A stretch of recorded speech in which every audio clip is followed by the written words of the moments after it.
একটু আগে আমাদের মাননীয় সংসদ সদস্য অভিজ্ঞ কয়েকবার আন্দোলিক রহমান পার্থ আজকে অর্থনীতির উপর অনেক সুন্দর বক্তৃতা দিচ্ছে।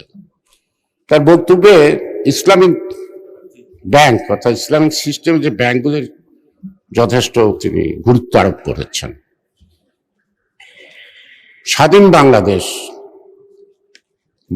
ন্যাশনালিস্ট পার্টি, বাংলাদেশ মানে বিএনপি, যার লক্ষ্য উদ্দেশ্য আদর্শ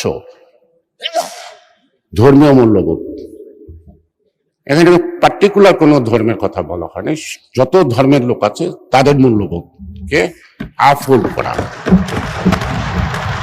আমি একটা ইসলামিক ব্যাংক ডাইরেক্টর, এখন জামাতে ইসলাম করে, এক করতো না, তাকে একদিন একটা চাকরির জন্য বললাম যে তোমার ব্যাংকে একটা চাকরি দাও। বললো দাদা নামটা পাঠিয়ে দেন। নামটা পাঠিয়ে দিয়ে বলতো দাদা সরি ও তো হিন্দু, এই চাকরি তো আমি দিতে পারবো না। মাননীয় স্পিকার, ব্যাংকের নামের আগে যদি ইসলাম থাকে, সেখানে যদি মুসলিম ছাড়া অন্য ধর্মের লোক বাংলাদেশের চাকরি করতে না পারে, এটা যদি কোনো আইন হয়, তাহলে সেই আমি বলতে পারে আমি হিন্দু মানুষ, আমি মসজিদে যাইতে পারবো না বা মাদ্রাসায় যাইতে পারবো না, যা উচিত হবে না আমার, ঠিক আছে, কিন্তু এটা তো ব্যাংক তো কোনো মসজিদ বা মাদ্রাসা না যে সেখানে অন্য ধর্মের লোক। এটা কি বৈষম্য না ইনজাস্টিস? এটা কি মুসলমানের জন্য দেশ স্বাধীন হচ্ছে না? এটা সকল জাতি ধর্ম নির্বিশেষে এই ভৌগোলিক অঞ্চলে যারা জন্মগ্রহণ করছে তারা দেশ স্বাধীন করছে। আমি মাননীয় স্পিকার আপনার মাধ্যমে এটার ব্যাখ্যা আমি চাইব, যেহেতু জানি না, আন্দোলিক রহমান পার্থ বলতে পারবে এটার ব্যাখ্যাটা, এটা সত্যি কি না। যদি সত্যি হয় তাহলে ইসলামিক ইন্স্যুরেন্স, ইসলামিক ব্যাংক সব ইসলাম নাম দেয়, ইসলামিক সুইট, ওটাও আবার ওই সুইটের দোকানের মিষ্টি কিনা খেতে পারবো কিনা সেটাও আবার জানা। সে কারণেই মাননীয় স্পিকার, আজকে বিরোধীদের জন্য বিরোধিতা না, বিরোধীদের পাশাপাশি আমার মনে হয় পথ দেখানোর ব্যাপার। তো পথ না দেখে শুধু আমি বিরোধিতা করব, সেই বিরোধিতা আমাদেরকে সামনে আনবেন না, সেই বিরোধিতা আমরা এগিয়ে যাব না।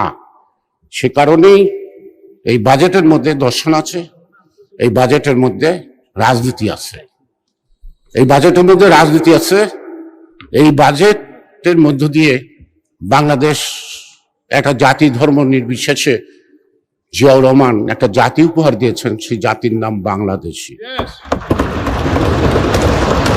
জিয়াউর রহমান কিন্তু একটা ইসলামিক বাংলাদেশ ঘোষণা দেন নাই, তিনি ধর্মকে আফল করছেন, অর্থাৎ সকল ধর্মের মূল্যবোধ। সকল ধর্মের মূল্যবোধ মানে কিন্তু একই লক্ষ্য।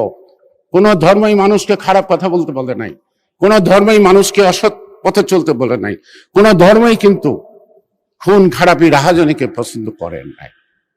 মাননীয় স্পিকার, এই বাজেট, যেটা আমি আবার বলবো, আমাদের এখানে সবচেয়ে বড় সমস্যাটা একটাই হবে, সেটা হলো এইটুকু যে আমরা প্রশাসনের ক্ষেত্রে বা আমরা সকলে আমাদের যে দীর্ঘদিনের অভিজ্ঞতায় যে অভিজ্ঞ হয়ে গেছি, দুর্নীতি, এই দুর্নীতির লাগাম টেনে ধরতে হবে। দুর্নীতির লাগাম না টেনে ধরতে পারলে দুর্নীতির চাপে আমরা তলিয়ে যাব সারা জাতি।